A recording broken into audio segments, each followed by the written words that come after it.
हरे कृष्णा। तो द्वारका यात्रा में जो सबसे महत्वपूर्ण स्थान है ये ठाकुर है, जहाँ अब हम बैठे हैं।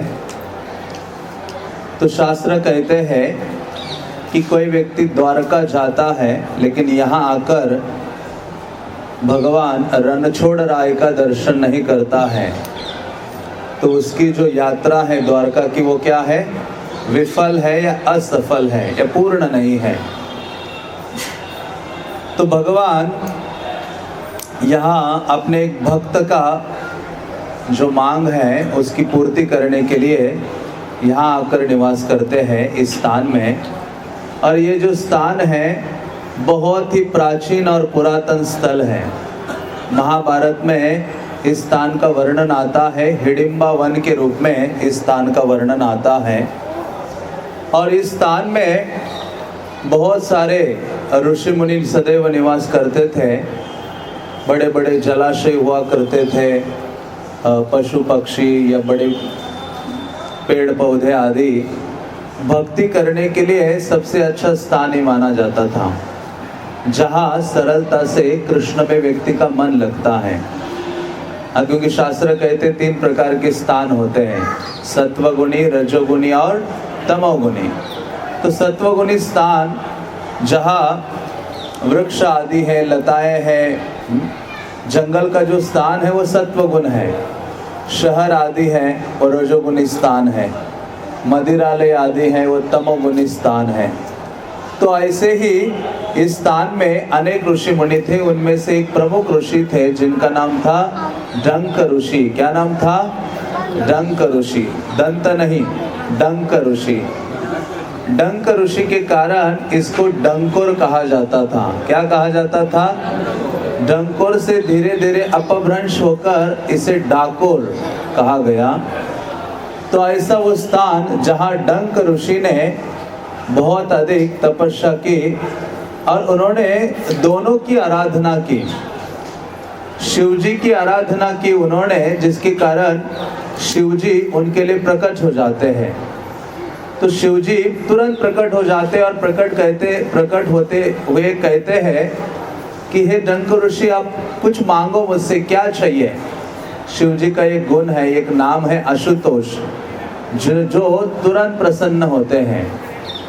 तो लेकिन डंक ऋषि जानते थे कि शिव जी परम भगवान नहीं है, वो भगवान के क्या है, सर्वश्रेष्ठ भक्त हैं।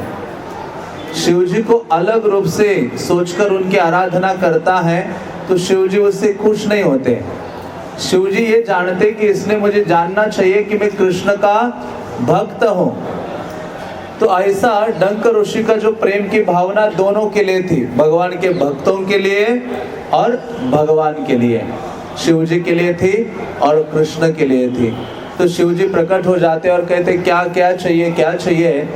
तो शिव जी से जब मांगा, बोला शिव जी ने, तो डंक ऋषि ने कहा कि हे प्रभु, आप क्या करो, यहाँ निवास करो। तो शिव जी भी यहाँ निवास करते हैं, इसलिए बाहर जाएंगे इस मेन गेट के सामने ही शिव जी जहाँ निवास करते थे, ये स्थान डंक ऋषि का कुटिया या आश्रम आदि था जहाँ वो निवास करते थे।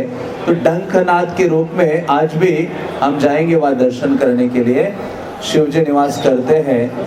तो ऐसे डंक ऋषि यहाँ निवास करते करते भगवत भक्ति की उन्होंने। और डंक ऋषि उस समय यहाँ निवास करते थे जब कृष्ण और पांडव ये जगत में थे।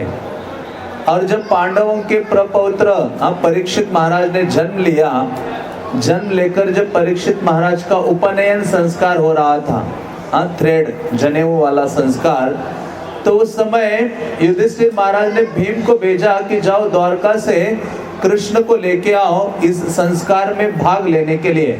बड़ा उत्सव का आयोजन उन्होंने किया था। तो भीम आए थे द्वारका जब बुलाने आए कि परीक्षित महाराज का उपनयन संस्कार हम जोर शोर से मना रहे हैं, आप चलिए चलिए। तो कृष्ण भीम के साथ निकले। चलते चलते कृष्ण द्वारका से, अभी हम कल जाएंगे, द्वारका से आते आते इस स्थान में आए। यहाँ आए तो भगवान इतने विनम्र है कि डंक ऋषि को देख के उन्होंने प्रणाम किया। डंक ऋषि जानते थे कि ये साक्षात कौन है, परमेश्वर है, लेकिन भगवान ये सिखाते हैं कि मेरे भक्तों को कैसे आदर प्रदान करना चाहिए। क्योंकि भक्त का स्वभाव क्या होता है, दास दासानुदास, भक्तों का भक्त बनकर भगवत भक्ति करनी चाहिए। तो भगवान भी अपने भक्तों को आदर सम्मान प्रदान करते हैं। डंक ऋषि भी उन्हें सम्मान करते हैं कृष्ण का। और डंक ऋषि चाहते हैं कि हे प्रभु, मैं तो सदैव आपको देखना चाहता हूँ, अपने निकट देखना चाहता हूँ, और मेरी ये इच्छा है कि आप इसी स्थान में आकर हमेशा के लिए रह जाइए। तो कृष्ण ने कहा कि मैं द्वारका में 4225 साल रहने के पश्चात मैं इस स्थान में आऊंगा और यहाँ आकर क्या करूंगा, परमानेंटली निवास करूंगा। ऐसे डंक ऋषि को कृष्ण ने भीम के सामने बताया इधर ही, और कृष्ण निकलने वाले थे भीम के साथ। तो भीम ने कहा प्रभु मुझे प्यास लगी है। तो डंक ऋषि ने कहा देखो नजदीक एक छोटा सा स्थान है, इतना सा, जिसमें पानी होता है, वही मैं जल पीता हूँ। तो भीम गए, उसमें जल पान किया। भीम ने कहा रे इतना छोटा सा स्थान क्यों, ये तो बहुत बड़ा स्थान हो जाना चाहिए, बड़ा सरोवर बनना चाहिए, क्योंकि इसमें हजारों ऋषि मुनि आ जाए, जंगल के पशु आदि आ जाए और वो जल पिए तो लाभान्वित हो सकते हैं। तो भीम ने अपनी गदा उठाई, गदा उठाकर क्या किया, जहाँ वो छोटा सा जल का स्थान था उस पर जोर से उन्होंने प्रहार किया। प्रहार करते ही कि लगभग पता नहीं 500 एकड़ का वो इतना विशाल जलाशय बना, जिसको गोमती सरोवर कहते हैं। क्या कहते हैं, गोमती सरोवर, क्योंकि कृष्ण द्वारका में गोमती के तट पर निवास करते हैं, इसलिए भगवान को यहाँ आना था। इसलिए भीम की सहायता से उन्होंने क्या किया, उसी गोमती को यहाँ सरोवर के रूप में प्रकट कराया। तो ऐसे उस गोमती सरोवर इतना विशाल प्रकट हो गया। फिर भीम और कृष्ण चले जाते हस्तिनापुर और वहां जाकर परीक्षित महाराज का जो उपनयन संस्कार है उसमें भाग लेते हैं। और फिर कालांतर में बहुत साल बीत जाते हैं और द्वारका भगवान अप्रकट होने के बाद द्वारका जल में क्या हो जाती है, डूब जाती है।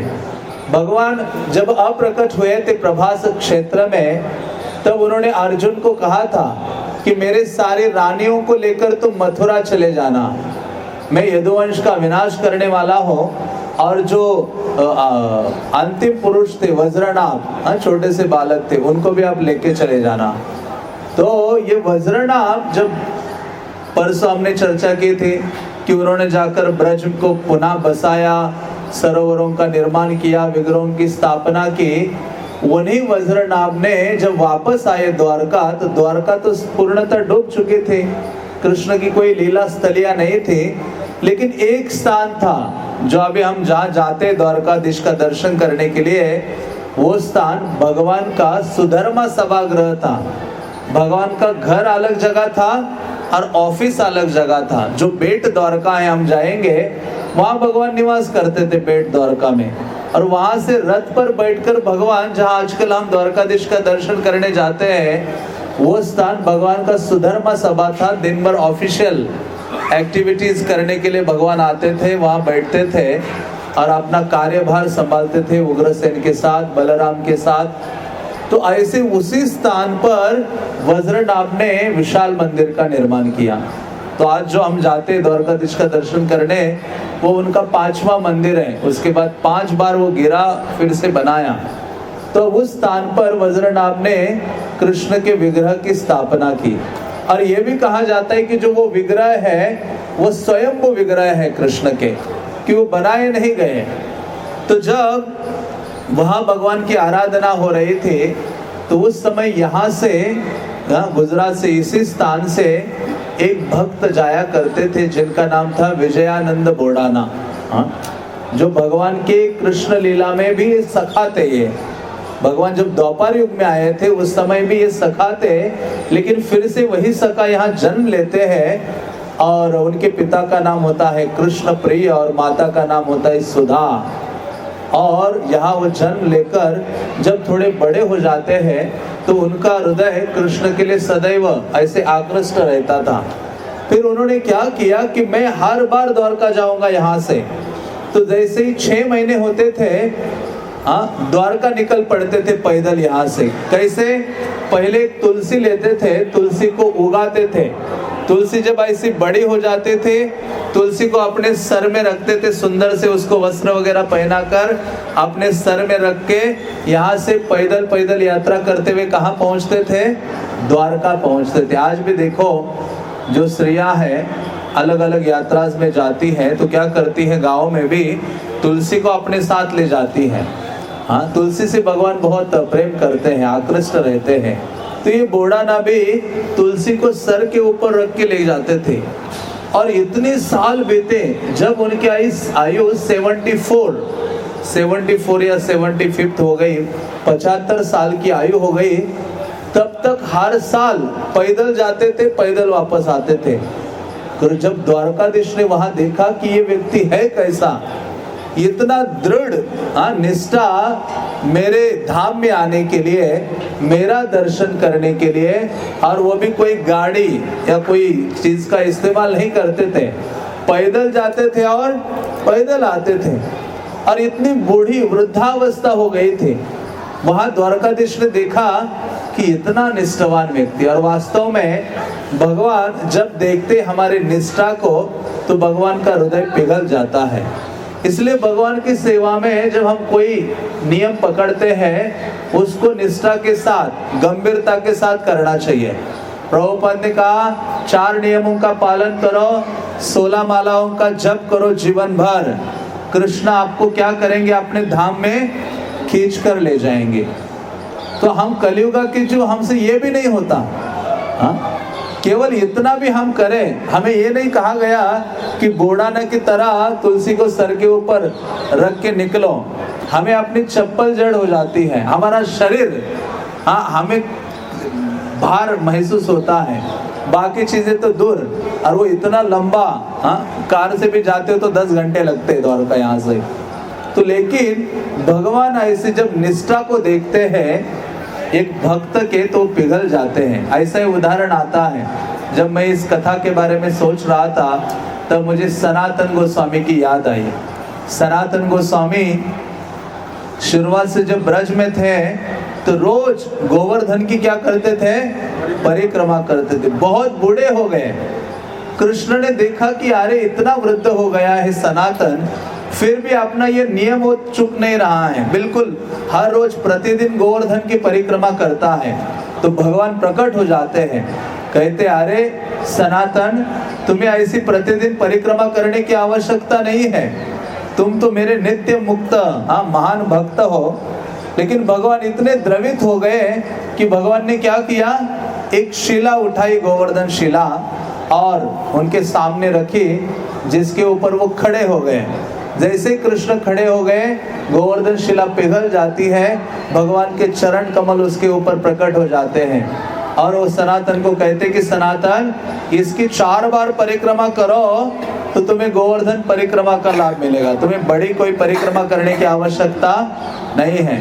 तो इसी प्रकार से ये जो बूढ़ाना है ये भी प्रतिदिन रेगुलर जाते थे द्वारका।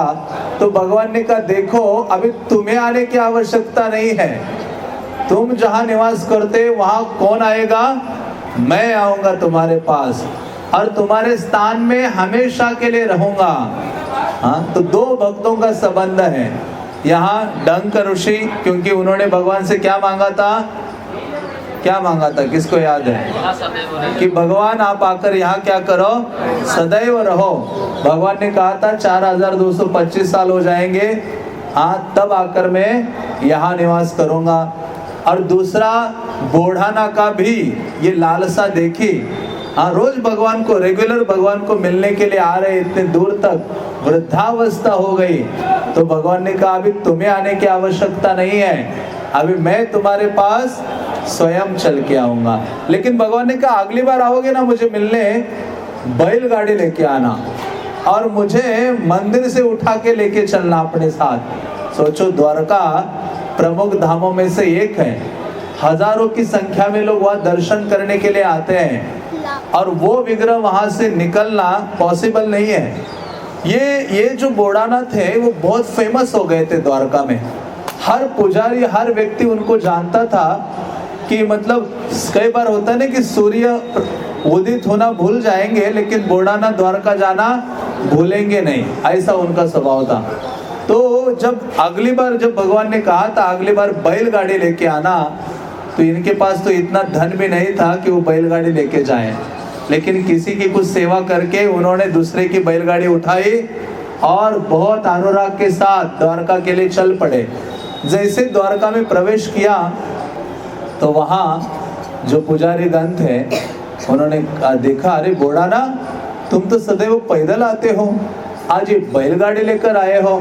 उन्होंने कहा द्वारकाधीश को लेकर जाने के लिए आया हो।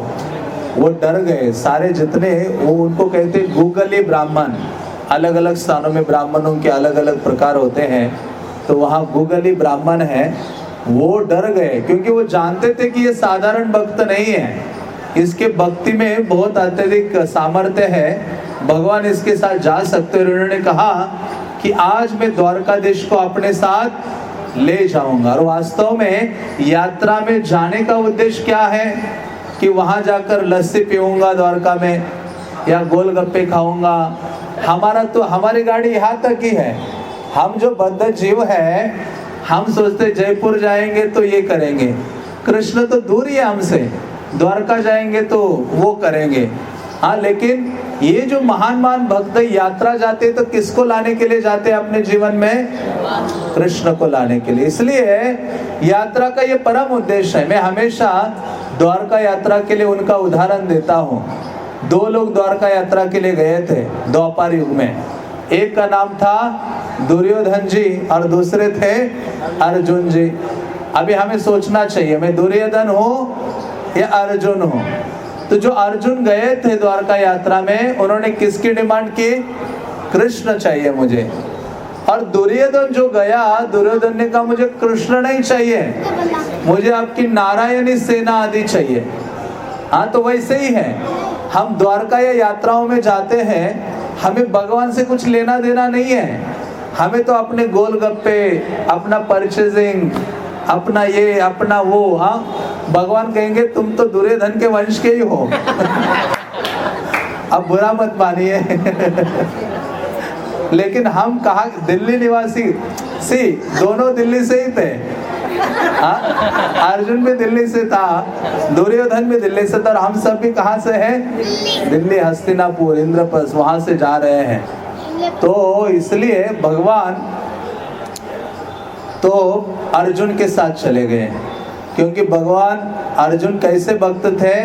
भगवान मुझे आपकी सेना वेना से कुछ लेना देना नहीं है, बस आप चाहिए, आप युद्ध करो या ना करो, बस आप चाहिए। तो फिर गीता का उद्देश्य क्या है? यत्र योगेश्वरः कृष्ण यत्र पार्थो धनुर्धरा तत्र श्री विजयार्भूतिर् ध्रुवा नीतिर्मतिर्मम। कि जहाँ कृष्ण होंगे और जहाँ ऐसा धनुर्धर अर्जुन होगा, वहाँ क्या होगी? नीति है, ऐश्वर्य है, विजय है, सब कुछ है। तो उसी प्रकार से यात्रा का उद्देश्य है कृष्ण को अपने जीवन में लेकर वापस आ जाना। अभी हमारे लिए प्रैक्टिकली क्या है? कुछ वाव ले हम कि हाँ, मैं यात्रा आया हो, आई हो, मुझे हरि नाम का जप करना है, 16 माला, 8 माला, 2 माला निष्ठा के साथ। अगली बार द्वारका आऊंगे या आऊंगा तो कृष्ण साथ जाने चाहिए। तो ये व्रत लेना चाहिए। कृष्ण को साथ ले जाने का मतलब है कृष्ण का जो तीव्र स्मरण है हमारे जीवन में, हाँ, उसको अपने साथ ले जाना। और कुछ ऐसा व्रत लेना कि जिसके द्वारा हमारा भक्तिमय जीवन अग्रसर या बढ़ सकता है, कृष्ण की ओर हम नजदीक जा सकते हैं। तो बोड़ाना बहुत सरल हृदय के व्यक्ति थे, और वास्तव में भक्ति उस व्यक्ति के लिए है जिसका हृदय क्या है? सरल है। जिसके हृदय में बहुत कपट आदि की भावना है, उसके लिए भक्तिमय जीवन अत्यधिक कठिन है। उससे कृष्ण बोलना भी बहुत कठिन होगा उसके लिए, भगवान का नाम अत्यधिक कठिन लगेगा। इसलिए सरल हृदय का होना आवश्यक है। तो ऐसे बोड़ाना सरल हृदय के थे जो द्वारका पहुंचे और पहुंचकर उन्होंने कहा मैं तो अपने साथ द्वारकाधीश को लेने के लिए आया हूँ। पुजारी बहुत डर गए, उन्होंने दरवाजे बंद कर दिए, मंदिर के नट बोल्ट लॉक सब लगा दिया। हाँ, कंस ने भी ऐसे ही किया था। जब भगवान का प्राकट्य होने वाला था, इनको कारागार में डाला था देवकी वसुदेव, तब भी तो सब कुछ लॉक सिक्योरिटी गार्ड थे, लेकिन वसुदेव उनको क्या कर पाए, ले गए, गोकुल ले गए। उसी प्रकार से भगवान ने देखा अरे सब कुछ बंद कर दिया, लॉक लगा दिए, तो कृष्ण ने सारे दरवाजे खोलकर मध्य रात्रि में बोड़ाना के पास पहुंच गए। बोड़ाना बैलगाड़ी लेकर मंदिर के आसपास ही था। भगवान जो विग्रह है, ये जो विग्रह दर्शन किए, ये मूल द्वारकाधीश है। ये द्वारका से भगवान यहाँ आए थे। तो जब भगवान उनके बैलगाड़ी में बैठे, ये विग्रह बैठे बैलगाड़ी पर, बोड़ाना को कहा बोड़ाना तेजी से चलाओ अपनी गाड़ी। और पूरे एक रात्रि में दौड़ दौड़ के आए बैलगाड़ी से, पूरे रात्रि चला चला के। बोड़ाना उनको प्रैक्टिस नहीं था बैलगाड़ी चलाने का, भी थक गए। कृष्ण ने कहा अच्छा तुम थक गए हो, मैं चलाता हूँ। ये विग्रह बैठ गए आगे, बैलगाड़ी चला चला के आए। हम थोड़ा डाकोर से पहले एक गांव है नडिया समथिंग, तो वह रात्रि जब हो गई थी काफी, तो वहां भगवान रुके इनके साथ। और सुबह जब उठे, भगवान को दातुन करना था, नीम का दातुन। तो वहाँ एक नीम वृक्ष है, आज भी है, पिछली बार हम गए थे वहाँ। तो वहाँ वो एक नीम वृक्ष का एक टहनी को कृष्ण ने छू दिया। जैसे छुआ, वो जो टहनी है पूरे वृक्ष की, वो हमेशा मीठी लगती है। हाँ, वैसे नीम का टेस्ट कैसा है, कड़वा है, लेकिन आज भी वहाँ भक्त लोग जाते हैं, वो बिल्कुल मिठास है उसमें। तो उसके बाद भगवान फिर यहाँ आते हैं और यहाँ बैठ जाते हैं। तो यहाँ जब लाए, बोड़ाना उनको लाए, तो वहाँ जब पुजारियों ने देखा कि भगवान तो वह है नहीं, तो फिर सारे जो ब्राह्मण हैं वो तुरंत अपने अपनी बैलगाड़ियाँ लेके सब यहाँ आ गए। बहुत क्रोध में थे। किसी ने अपने हाथ में तलवार ली, किसी ने त्रिशूल लिया, कुछ मतलब लड़ाई करने के लिए आ गए कि बोड़ाना को अभी छोड़ेंगे नहीं। आए और बोले बोड़ाना हमारे द्वारकाधीश कहाँ है, कहाँ है। बोड़ाना डर गया था। उन्होंने सोचा कैसे इनके सामने जाओ, ये तो इतना मानो आग के समान बरस रहे हैं। तो उन्होंने एक मटके में दही लिया, राइस लिया, वो लेकर आगे गए। उनके साथ किसी ने देखा मटका, एक ऐसे मारा तो मटका ऐसे तोड़ फोड़ डाल दिया। दूसरे ने तलवार उठाई, वो और ऐसे मारने गए तो वो बोड़ाना का सर ही कट गया। उन ब्राह्मणों ने बोड़ाना को मार डाला। हाँ, जैसे मार डाला, बल्कि भगवान ने कहा था बोड़ाना को कि ये लोग आएंगे तो मुझे ये गोमती सरोवर है उसमें नीचे छुपा देना, मैं उनके साथ नहीं जाना चाहता हूँ। बोड़ाना आपसे मेरा क्या है, बहुत अधिक लगाव है, आपसे दूर में नहीं हो सकता। उन्होंने कहा, कृष्ण ने कहा मुझे उस गोमती टैंक में, सरोवर में नीचे डाल दो, मैं निवास करूंगा वहां ही और आपसे सेवा लेते रहूंगा। तो लेकिन इन ब्राह्मणों ने आकर क्या कर दिया, उनको मारा। तो लेकिन फिर भी वो रहे कि हमें विग्रह चाहिए, कहाँ है हमारे द्वारकाधीश। तो उनकी जो पत्नी थी वो थी यहाँ उनके साथ। तो भगवान ने जब कहा था उनको कि मुझे उस सरोवर में डाल दो, तो वो ब्राह्मण क्या करने लगे, उनको पता चला कि सरोवर में डाला है, उनको छुपाया है। तो बड़े बड़े बांस के डंडे लिए और सरोवर के अंदर ऐसे डालने लगे। जैसे डालते थे तो नीचे भगवान का ये विग्रह था, उसको टच होता था और उसमें क्या ब्लड निकलने लगा, पूरा पानी ऐसे ब्लड हो गया। आज भी वो स्थान है जहाँ हम जाएंगे अभी, जहाँ वो डेटीज नीचे थे, उस स्थान में अभी पानी के अंदर छोटा सा ब्रिज बना के वहाँ भगवान के चरण कमल रखे हैं। आज भी लोग उस लीला को स्मरण करते हुए दर्शन करने के लिए जाते हैं। तो भगवान से रहा नहीं गया। भगवान ने उन ब्राह्मणों को कहा कि मैं द्वारका वापस आना नहीं चाहता हूँ, आप लोग क्या करो, ये लेके जाओ मेरे ही वेट का, मेरे ही भार का सोना आपको ये दे देगी बोड़ाना की वाइफ, वो आप अपने साथ ले जाना। तो जब भगवान के वो विग्रह निकाले गए और फिर तुला, यहाँ देखा ना तुला है, वो स्थान भी है वहाँ बाहर जहाँ बोडाना की पत्नी ने गोल्ड दिया था उन ब्राह्मणों को। जब तुला ऐसे रखा, एक और भगवान का विग्रह रखा, और ये बोडाना की पत्नी गंगूबाई, उनके पास धन नहीं था, सुवर्ण आदि बिल्कुल नहीं था। तो भगवान ने कहा कि देखो तुम्हारे नाक में नथ है ना, गोल्ड की है। उनके पास उतना ही था, इतनी छोटी सी नथ है, क्या उसका वेट, भगवान इतने विशाल है। भगवान ने कहा देखो उसको रख दो, तुलसी के साथ रखो। किसके साथ? तुलसी के साथ। थोड़ा सा नथ ऐसे रखा तुलसी के साथ, तो वो इतना भारी हो गया कि कृष्णा ऐसे ऊपर आ गए। उसका भार, क्योंकि वो प्रेम का भार है, सेवा का भार है, जिसके द्वारा कृष्ण बंध जाते हैं उस भक्त के प्रेम में। तो ऐसे वो थोड़ी सी गोल्ड की नथ लेकर वो सारे ब्राह्मण यहाँ से चले गए। आए थे द्वारकाधीश को लेने के लिए, लेकिन द्वारकाधीश नहीं गए साथ। भगवान ने कहा देखो मैं द्वारका वापस नहीं आऊंगा, लेकिन मेरे ही सेवाराधन वाव, ऐसे एक कुआं है वहां द्वारका में मंदिर के पास ही, कि उस कुएं में मेरा 1 महीने के बाद एक विग्रह मिलेगा आपको, आप उसको निकालो और उसकी आराधना करो, जिसको प्रतिभु विग्रह कहते हैं, इसी विग्रह के समान है। तो ये सब लोग गए और सोचने लगे अच्छा इस कुएं में भगवान ने बोला था वो प्रकट होंगे विग्रह के रूप में। तो इन लोगों को ये वेट नहीं कर पा रहे थे, वेट मीन्स इंतजार नहीं कर पा रहे थे 1 महीने का। तो उन्होंने कुछ ही दिनों में उस कुएं में गए और कुएं से विग्रह उनको प्राप्त हुए। तो जो द्वारकाधीश अभी वहाँ हैं, कहा द्वारका में, जिनका दर्शन करने लोग जाते हैं, वो प्रतिभु विग्रह हैं जो कुएं से प्राप्त हुए थे। लेकिन जल्दी निकालने के कारण उनकी आंखें भी क्या है, अभी क्लियर नहीं है, मानो बंद है, क्लियर नहीं है आईज वगैरह, क्योंकि 1 महीने के बाद निकालते तो प्रॉपरली भगवान ने जैसे कहा था उसके अनुसार उनको वो आंखें आदि प्राप्त होती। तो उन्हीं विग्रहों को फिर वहाँ जो गुगली ब्राह्मणास है उन्होंने स्थापित किया, और उनकी जो सेवा आराधना है वो उन्होंने कंटिन्यूअसली शुरू की। और फिर यहाँ भगवान निवास करने लगे और यहाँ सब प्रकार की सेवा स्वीकार करने लगे। महाराष्ट्र के एक धनाढ्य व्यक्ति थे, उनका नाम भूल गया मैं, तांबेकर समथिंग, उन्होंने इस मंदिर का निर्माण कराया और भगवान की सेवा जो है डाकोर में कंटिन्यूअसली होती रही।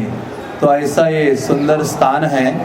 इस विग्रह की विशेषता ये भी है कि यहाँ सब कुछ उनके आपके सामने होता है, उनका ड्रेसिंग, उनका अभिषेक वगैरह। लास्ट टाइम हम आए थे तब भी भगवान का ड्रेसिंग आपके सामने निकालते हैं, फिर उनको आपके सामने श्रृंगार आदि करते हैं। तो ये विशेष विग्रह है, ये वही द्वारकाधीश है जो द्वारका को छोड़कर अपने 2 भक्तों को आनंद प्रदान करने के लिए डंक ऋषि और दूसरे बोडाना, विजयानंद बोडाना को आनंद प्रदान करने के लिए स्थान में आते हैं। यही भगवान का भक्त वात्सल्य है। ये जगत में हम किसी से प्रेम करना चाहते हैं और अपने जीवन में भी ऐसा व्यक्ति चाहते हैं जो बहुत अधिक मुझसे प्रेम करे, लेकिन हम भूल जाते हैं ये जगत में ऐसा व्यक्ति एग्जिस्ट नहीं करता है। ये तो केवल इल्यूजन है हमारे लाइफ में। लेकिन वास्तव में हम थोड़ा भी कृष्ण के लिए प्रेम की भावना दिखाएंगे ना, तो हम सोच नहीं सकते कि कृष्ण कितना प्रेम हमें प्रदान करते हैं, कितनी योग्यताएं हमें देते हैं, कितनी अपॉर्चुनिटीज देते हैं। हम सोच नहीं सकते। जैसे प्रभुपाद है, प्रभुपाद ने जेन्युइनली कृष्ण से प्रेम दिखाया, तो सोचो उनके जो कृष्ण के पास 6 ऐश्वर्य हैं, उन्होंने प्रभुपाद की सेवा में लगा दिए, 6 के 6। कोई भी ऐश्वर्य देखो, चाहे वैराग्य है, नॉलेज है, या फिर ऐश्वर्य है, ब्यूटी है, सब किसकी सेवा में नजर आते हैं? प्रभुपाद की सेवा में। देखो, तो इसी प्रकार से ये एक अपॉर्चुनिटी है कि हम लाभ उठाए इन यात्राओं का। उन स्थान में जब हम जाते हैं, उस विशेष विग्रह को प्रार्थना करना चाहिए और उनसे याचना करना चाहिए कि मुझे शक्ति प्रदान करो एकाकी आमार नाही पाए बल, हरि नाम संकीर्तने तुम्हें कृपा करे, कृपा बिंदु दिया देह कृष्ण नाम धने। भक्तिविनोद ठाकुर एक गीत में कहते हैं कि मैं अकेला हूँ, मुझ में हरि नाम लेने की शक्ति नहीं है, मैं बहुत ही निर्बल हूँ, बल नहीं है। एकाकी अमर नाही पाए बल, हरि नाम संकीर्तने तुम्हें कृपा करे। वो वैष्णव को अप्रोच करते कि हे वैष्णव आप मुझे कृपा करो, उसी प्रकार से हमें अप्रोच करना चाहिए कि हे कृष्णा आप मेरे ऊपर कृपा कीजिए, मेरा बहुत पागल मन है, पागल हृदय है, वो आप पे नहीं लगता है, आपका नाम लेने का मन नहीं करता, आपकी कथाओं को सुनने का मन नहीं करता, आपकी सेवा करने का मन नहीं करता। यदि आप मुझे सद्बुद्धि प्रदान करोगे तो धीरे धीरे मैं आपकी ओर आ सकता हूँ। तो ऐसे स्थान में जब हम जाते हैं और वहाँ गिड़गिड़ाते विग्रह को प्रार्थना करते हैं, और जिस जिस स्थान में जाते हैं उस स्थान में उस विग्रह के बारे में सुनना चाहिए, और उस विग्रह से संबंधित जो भक्त होते हैं उनके बारे में सुनना चाहिए। और जब वापस निकलते हैं जो सुना है वो सब हमें क्या करना चाहिए, मनन करना चाहिए। जो गाय होती है खाती है घास जल्दी जल्दी और बैठ जाती है और फिर वो क्या करती है, जुगाली करती है, निकालती है। उसी प्रकार से एक भक्त को होना चाहिए, उससे हमारा मन और हृदय शुद्ध होता है और कृष्ण हमारे हृदय में विराजमान होने लगते हैं। जो भी हमने सुना है, जो भी हमने देखा है, मानो आप डाकोर आए हो तो डाकोर आपको, आप जब जाते हो शाम को वापस, तो जब अपने तकिया पे सर रखोगे तुरंत आपको डाकोर में आ जाना चाहिए। मोस्टली हम मोबाइल देख के सोते हैं, नहीं अपडेट्स देखते क्या हो रहा है, किसने फ़ोन किया, क्या मैसेज, लेकिन नहीं, जैसे आप रख दिया सर तकिया पे तुरंत डाकोर आना चाहिए कि ओ डाकोर इतने बजे पहुँचे थे, इतना ब्यूटीफुल टेम्पल है, इस प्रकार से सीढ़ियाँ हैं, भगवान ऐसे जिनकी बड़ी बड़ी कमल नयन आँखें हैं, उन्होंने आज इतने सुंदर वस्त्र पहने थे, स्त्रियों को अंदर जाने का मौका था, नज़दीक से दर्शन थे, ऐसा। और फिर सारी चीज़ें स्मरण रखनी चाहिए, फिर सोचना चाहिए अच्छा यही द्वारकाधीश से आए हैं, वो कौन से ऋषि थे, कौन से भक्त थे, विजयानंद बोड़ाना कौन थे। तो सारी चीज़ें आप देखेंगे, इतना अधिक आनंद आप कभी डाकोर को अपने जीवन में नहीं भूलेंगे। हमेशा भगवान को आप अपने हृदय में धारण करेंगे, और यही विधि है। कल मैं एक लेक्चर पढ़ रहा था प्रभुपाद का, जिसमें प्रभुपाद कहते हैं सबसे इजीएस्ट वे है कृष्ण का स्मरण करने का, हियरिंग हियरिंग हियरिंग। हियरिंग को अपना इयरिंग बनाओ, नहीं हम कितने सुंदर सुंदर इयरिंग धारण करते कानों में, लेकिन हियरिंग, कृष्ण करता हियरिंग को इयरिंग बनाएंगे तो हम ब्यूटीफुल लगने लगेंगे। तो इसलिए ये यात्रा का लाभ है भक्तों के संगति में आने का। तो ये डाकोर विशेष स्थली है जहाँ भगवान राजा के समान निवास करते हैं। मैं भूल गया, एक गुजराती में कोई एक गुजराती में एक लाइन थी जिसमें यहाँ ये लोग कहते हैं मंदिर माँ कौन छे, मतलब मंदिर में कौन है, तो सब लोग मिलके बोलते हैं राजा रणछोड़ राय छे। बोलिए, मैं बोलूँगा, हम प्रैक्टिस करते हैं, मैं बोलूँगा मंदिर में कौन छे गुजराती में, आपको बोलना है राजा रणछोड़ राय छे। याद रहेगा? ठीक है। मंदिर माँ कौन छे? हरि बोल। तो आप ये याद रखिए, मंदिर माँ कौन छे? राजा रणछोड़ राय छे। तो ये रणछोड़ राय है। अब ये हिस्टोरिकल हो गया, पौराणिक डिस्क्रिप्शन क्या है कि भगवान, हम वहाँ द्वारका में भी चर्चा करेंगे, भगवान मथुरा से जब काल यवन आए, एक राजा था, असुर था, जो काल यवन मथुरा पर आक्रमण करता है तो भगवान मथुरा को छोड़कर भागते हैं। वो एक बार भागते हैं, फिर दूसरी बार भगवान भागते हैं, लगभग 18 बार जरासंध को, 17 बार उनको पराजित करते हैं, लेकिन 18वें बार भगवान क्या करते हैं, सोचते हैं अभी कब तक इसको हराऊंगा। तो वो रन छोड़कर भागते हैं और इस तरफ आते हैं। तो इस प्रकार से भगवान को बहुत विशाल लीला है, कभी सुनाएंगे।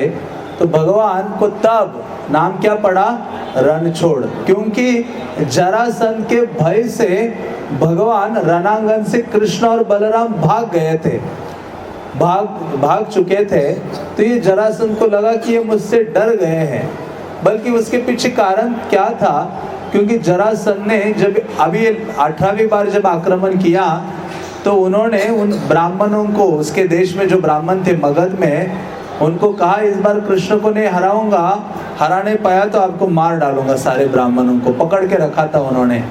तो कृष्ण ने जाना कि मैं हारूंगा नहीं तो वहां मेरे ब्राह्मण भक्त मर जाएंगे, इसलिए भगवान यार रणांगन से भागते हैं। भगवान ने सोचा मेरा नाम बदनाम हो गया तो चलेगा, हाँ नहीं हम बदनामी से डरते हैं। भगवान रणांगन से भागे लेकिन उनका नाम रणछोड़ हो गया। हाँ, इसलिए वही जो विग्रह है रणछोड़ वो यहाँ विराजमान है। उसी नाम को उस लीला के कारण भगवान ने धारण किया है और वो डाकोर में निवास करते हैं, इसलिए यहाँ रणछोड़ राय उनको कहते हैं। राय मतलब स्वामी। हाँ, ऐसे रणछोड़ राय है कृष्ण, जो विशेष विग्रह है। आप उनका दर्शन कर चुके हैं या पुनः करना है तो कर सकते हैं। तो इसके बाद क्या है, दर्शन हो गए जाए ये चमत्कार है, चमत्कार को नमस्कार है। तो ठीक है, तो संक्षिप्त में हम अभी दर्शन तो हो ही गए हैं। यहाँ का प्रसाद ले जाना भूलिए मत, बहुत सुंदर सुंदर भोगास जो भी इधर साइड में है ना, छोटे छोटे स्टॉल, वो महाप्रसाद है सारा। भगवान को बड़े सुंदर सुंदर महाप्रसाद या भोग लगते हैं, वो आप जो भी है ले सकते हैं। और दूसरा, अब वो घर ले जाना है तो इधर साइड में ड्राई प्रसाद मिलता है पैकेट में, वो भी आप ले जा सकते हैं। तो ये विशेष स्थान है। हम बाहर जाएंगे, बाहर जाकर उस तालाब के वहाँ डंकनाथ महादेव को थोड़ा प्रणाम करेंगे, क्योंकि वो कृष्ण के महान भक्त है। और उस स्थान में जाएंगे जहाँ जल के नीचे हाँ भगवान थे, वहाँ उनके छोटे से चरण कमल है, वहाँ बहुत भीड़ होगी। जल्दी जाकर जल्दी रिक्शा पकड़कर हम वापस निकलेंगे। हरे कृष्णा कृष्णा कृष्णा हरे हरे, हरे राम राम राम हरे। राजा रणछोड़ राय के, श्रील प्रभुपाद के, ज्ञानंद भोलानाथ के, निताई गौर प्रेमानंदे। सरस्वती गुरु की